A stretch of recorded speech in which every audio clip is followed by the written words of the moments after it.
कुत्तों की तादाद कितनी ज्यादा, उनको कोई पूछता है? लेकिन जिन जानवरों को जो है वो ज़िबा किया जाता है, कुर्बानी की जाती है, लोग उनको पालते हैं, उनकी इज्जत करते हैं, उनके साथ में भलाई का बर्ताव करते हैं। अच्छा, यहाँ पर एक चीज ये भी उठा के ढाल देते हैं, इस्लाम के मुखालिफ हैं वो जो लिबरल तबका, सेकुलर तबका, वो कहता है कि इतना पैसा कुर्बानी में खर्च करते हो, अरबों रुपए खर्च होता है कुर्बानी के अंदर। अगर इन पैसों को गरीबों पे खर्च किया जाए, कॉलेज बना दिए जाए, बड़े बड़े स्कूल बनाए जाए, अच्छे अच्छे हॉस्पिटल बनाए जाए, गरीबों की शादी कर दी जाए, गरीबों के मकान बना दिए जाए, गरीबों को राशन पानी दे दिया जाए, ये ज्यादा बेहतर काम होगा। शरीयत जो है वो उसको अक्ल की कसौटी पे परखना। कौनैन के दूल्हा सल्लल्लाहु ताला अलैहि वसल्लम 10 साल मदीने में रहे, मदीने में क्या गरीब कम थे? लेकिन मेरे आका ने कुर्बानी फिर भी हर साल करने का हुक्म दिया। ये नहीं कहा कि गरीबों की शादी कर दो, गरीबों के मकानात बना दो। कुर्बानी गरीबों ही के फायदे के लिए है। आप नजर उठा के देख ले, कुर्बानी के अंदर गरीबों का कितना फायदा है।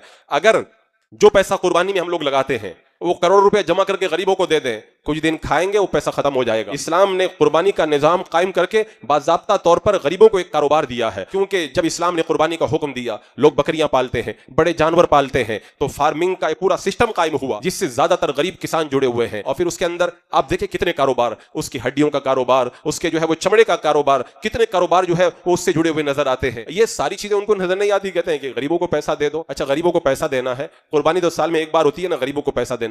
ये करोड़ों रुपए तुम कहते हो कि बर्बाद हो गए, ये बर्बाद नहीं हुआ, इससे गरीबों का पेट भी भरा, गरीबों को जो है गोश्त भी मिला, साल भर में नहीं मिला था आज मिल गया, और गरीबों को कारोबार भी मिला। ये सिर्फ और सिर्फ इस्लाम की दुश्मनी है जो उन्हें इस्लाम के खिलाफ बोलने पे आमादा करती है। अभी क्रिसमस आए तब देखना, क्रिसमस के अंदर जो दरख्त लगाए जाते हैं और तरह तरह की जो सजावटें की जाती है, उसके अंदर लाखों नहीं, करोड़ों नहीं, अरबों रुपया खर्च होता है, अरबों डॉलर खर्च होता है, और उसके बाद तोड़ करके उसको फेंक देते हैं। ना किसी गरीब का पेट भरा, ना किसी गरीब का कोई फायदा हुआ, उस पर कोई एतराज करता हुआ नजर नहीं आता है। दुनिया के अंदर इतने फंक्शन होते हैं, कोई एतराज करता हुआ नजर नहीं आता है। ये एतराज करने वाले महंगी गाड़ियों में घूमेंगे, ब्रांडेड कपड़े पहनेंगे, बेहतरीन प्रोडक्ट इस्तेमाल करेंगे, तरह तरह की महंगी चीजों के अंदर अय्याशी करेंगे, बाज़ाब्ता तौर पर घूमने। लेकिन उस वक्त इनको ये याद नहीं आता कि गरीबों को ले जाकर के पैसा दे दे। इतना महंगा मोबाइल ले रहे हो, मोबाइल सस्ता ले लो, गरीब को पैसा दे दो। आप जो है वो इतनी महंगी गाड़ी ले रहे हो, सस्ती गाड़ी में चलो, गरीब को पैसा दे दो। आप जो है ब्रांडेड चीजें इस्तेमाल करो, कुछ हल्की चीजें इस्तेमाल करो, गरीबों को पैसा दे दो। लेकिन वहां पे गरीब नहीं याद आता है। गरीब कभी याद आता है? उस वक्त पेट में दर्द होता है जब मुसलमान अपने दीन पर अमल करने के लिए बाहर आता है। रूस के जब टुकड़े नहीं हुए थे, सोवियत यूनियन, जो रूस जब एक इकट्ठा कई ममालिक का मजमा था, उस जमाने के अंदर उस मुल्क के रहनुमाओं ने यह बात कही थी